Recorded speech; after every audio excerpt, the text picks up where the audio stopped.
أعوذ بالله من الشيطان الرجيم بسم الله الرحمن الرحيم إن الله وملائكته يصلون على النبي يا أيها الذين آمنوا صلوا عليه وسلموا تسليما اللهم صل على محمد وعلى آل محمد كما صليت على إبراهيم وعلى آل إبراهيم إنك حميد مجيد اللهم بارك على محمد وعلى آل محمد كما باركت على إبراهيم وعلى آل إبراهيم إنك حميد مجيد আলহামদুলিল্লাহ সকল প্রশংসা যে আল্লাহ তাআলা যে আল্লাহ পাক রব্বুল আলামিন আল্লাহ জাল্লা শানহু আল্লাহ পাক রব্বুল আলামিন আপনাকে আমাকে হায়াতে জীবিত রাখছেন।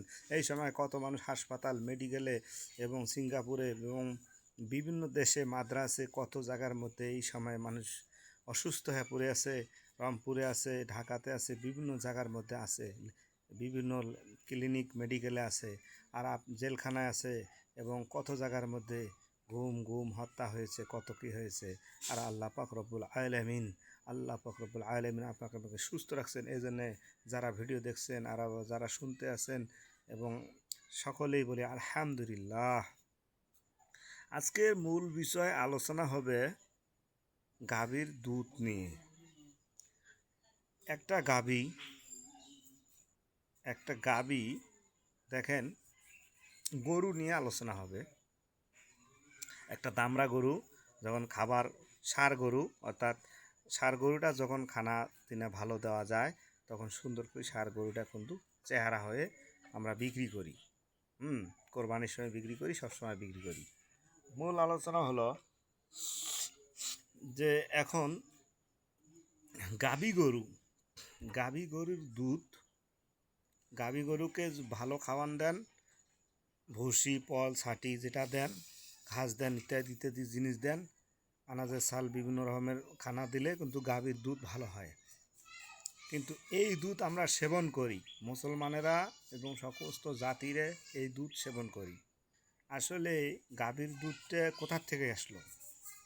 মানুষ আমরা যখন খানা খাই তখন কিন্তু আমরা খানা খাওয়ার সময় তখন কিন্তু মানুষ কি করে, খানা খাইলে পেশাব পায়খানা হলে কিন্তু কি হয়, শেষ হয়ে যায়। মল ত্যাগ করলে আপনি যা খাইছেন, আপনি খানা খাওয়ার পরে কি হয়ে যায়, আপনার শরীরের মধ্যে পেশাব হয়, পায়খানা হয়, অফসাইড, শেষ। খানা খাওয়ার পরে একটাই সিস্টেম, পেশাব পায়খানা শেষ, আবার খাবেন, আবার হজম হবে। গরু যে খায়, গরুকে আমরা পল ছাটি ঘাস খাওয়ার কারণে কি হয়, পেশাব পায়খানাতে সীমাবদ্ধ। কিন্তু যখন গরুর বাছুর হলে কিন্তু দুধ হয়। এই দুধটা কোথার থেকে আসে? এই দুধটা আসে আমি যে গরুকে ঘাস পল যে খাওয়ার কারণে কি হয় যায়, দুধ বৃদ্ধি পায়। কিন্তু পল থেকে দুধ পায়, ঘাস পল ছাটি ইত্যাদিতে যেগুলো ফিড ভুসি খাওয়াই, এগুলোর মধ্যে কি হয়, গোস্ত তৈরি হয়। গোস্ত, রক্ত, মাংস, গোস্ত মানে মাংস, রক্ত এবং ক্যালসিয়াম তৈরি হয়। এই ক্যালসিয়ামের মাধ্যমে দুধ তৈরি হয়। অর্থাৎ গরুর যে গোশ আছে, সেই গোশের থেকেও দুধ তৈরি হয় এবং রক্ত থেকেই হয় এবং ক্যালসিয়াম থেকে হয়। ক্যালসিয়াম খানা খাইলে ক্যালসিয়াম বৃদ্ধি হয়, রক্ত সঞ্চয় হয়, রক্ত বৃদ্ধি হয় এবং গাভীটার চেহারা ভালো হয়, মানে স্বাস্থ্য হয়। তো তাতে মূলত বোঝা যাইতেছে যে দুধটা 3টে ধাতুর থেকে তৈরি হয়। 1 নম্বর ধাতু হলো ক্যালসিয়াম, 2 নম্বর ধাতু হলো রক্ত, 3 নম্বর ধাতু হলো তার মাংস। তার গা ঘামলে কি হয়, ঘামগুলো ঝরে যায়, তোয়ালি দিয়ে মুছবেন কিংবা ফ্যানের বাতাস খাবেন, ঘাম শুকে যায়। ঠিক তেমনি ওই দুধটে ওই রকম ঘটনা। দুধটে রক্ত, মাংস, ক্যালসিয়াম থেকেই তৈরি হয়। তো ক্যালসিয়াম আমরা অনেকে যারা গরু গোশ খান না, মুসলমানের মধ্যে অনেকে গরু গোশ খান না, অন্য জাতিরা যারা আছে যারা গরুর দুধ খান, গরুর গোশ খান না। দুধটা কিন্তু মাংসর থেকে তৈরি এবং ক্যালসিয়াম রক্ত মাংসর থেকে তৈরি হয়। এই দুধটা যখন আপনি জাল দিবেন, চুলার মধ্যে, গ্যাসের চুলাতে দেন, লাকড়ির চুলাতে দেন, দুধটা যখন জাল দিবেন তখন কিন্তু একটা ছানা হয়ে যায়। কিছুক্ষণ পর একটা ছানা হয়ে যায়, দুধটা লাল হয়ে যায়। ওই ছানাটাই হলো মাংস, ওই ছানাটা মাংস লিগ্যাল। অর্থাৎ আপনি যদি বুট কালাই যে কোনো কালাই সিদ্ধ না করে ভেজে খান, তাহলে কিন্তু কী হবে, ওই কালাইটা বুট হয়।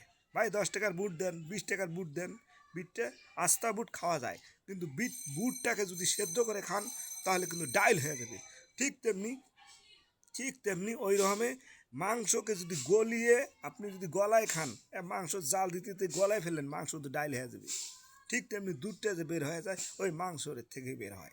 মাংসর থেকে বের হয় রক্ত সঞ্চয়, ক্যালসিয়াম, 3টে ধাতুর থেকে দুধ তৈরি হয়। আর সেই দুধটা আমরা সেবন করি। অনেকে যারা মাংস খাই না, গরু মাংস মুসলমান হয়েও খাই না, অনেকে মনে করো হিন্দু জাতি আছে, বিভিন্ন জাতি, তারা তো খায় না, কিন্তু দুধ মাংসর থেকে তো হয়, এটা শিওর। আপনারা যারা দুধ খান, অন্য অন্য জাতিরাও যারা দুধ খান, দুধটা যে খাইতেছেন, ওখানে মাংসর ধাতু, মাংস, রক্ত এবং ক্যালসিয়ামের থেকে 3টে ধাতুর থেকে দুধ তৈরি হয়। কিন্তু আপনারা দুধ খান, মাংস খান না। আপনারা মাছ খান, মাছের কাঁটা খান না। মাছ আমরা যদি খাই, মাছ খাইলাম, মাছের কাঁটা খাইলাম না, তো কাঁটাটা কোথার থেকে আসলো? কাঁটাটা কোথার থেকে আসলো? মাছের থেকেই তো সৃষ্টি হলো। প্রথমে মাছ এবং কাঁটা একসাথে তৈরি হয়েছে, তাহলে ভিতরের জিনিস খাওয়া যায়, বাইরের জিনিস খাওয়া যায় না। মূল বিষয় হলো এটি। হিন্দু প্রজাতি যারা আছেন, সনাতন ধর্ম অনুসারী, আমি তাদেরকেও লক্ষ্য করে বলতেছি যে আপনারা যদি মূলত আপনাদের ধর্ম মানেন বা করেন, তাহলে আপনাদের দুধ খাওয়া যাবে না। কারণ দুধটা মাংসর থেকে তৈরি, দুধ দিয়ে যে আপনারা পূজা করেন, মনে করেন যে আপনারা দুধ দিয়ে পূজা করেন, কিন্তু পূজাও তো হবে না আপনাদের। কেমন করিয়ে পূজা হবে না? যে দুধ যে দিয়ে পূজা করেন, দুধটা তো মাংস, রক্ত, ক্যালসিয়াম থেকে তৈরি। এমন যে না দুধটা আসমান থেকে পড়লো আর আপনারা ভরে নিলেন, বালতির মধ্যে ভরে নিলেন, তা কিন্তু না। কাজেই মূল বিষয় হলো যে যারা দুধটা হলো মাংসর থেকে তৈরি, দুধের মধ্যে কোলেস্ট্রল আছে, দুধের মধ্যে দুধ খেলে ক্যালসিয়াম হয়, রক্ত সঞ্চয় হয়, ক্যালসিয়াম হয়, এবং দুধের মধ্যে অনেক ভিটামিন আছে। ভিটামিন কোথার থেকে আসলো? আপনি গাভীকে ঘাস না দেন, গাভীকে যদি খাবার ভালো মতো না দেন, তাহলে কিন্তু গাভীটা শুকিয়ে যায়। খানা ভালো দিলে কি হয়, গাভীটা তস্তজা হয়, দুধ বেশি হয়। তো দুধ বেশি হয়, তস্তজা হয়, খানা ভালো দিলে হয়, সুন্দর হয়, স্বাস্থ্য চেহারা হয়, দুধ বৃদ্ধি পায়। তাহলে দুধটা কোথা থেকে বৃদ্ধি পায়? হ্যাঁ, আপনি ধান নিয়ে গেছেন মেশিনের মধ্যে ভাঙার জন্যে, মেলের মধ্যে ভাঙার জন্যে, আপনি হলার মধ্যে ধান ঢালি দেওয়ার পরে কী বাড়ায়? চাউল হয়। ওই ধানটা চাউল হয় এবং গুঁড়া এবং খুদ গুঁড়া বের হয়ে যায়। এক পাশে বের হয়ে যায়, আর এক পাশে কী হয়ে যায়? চাউল বের হয়ে যায়।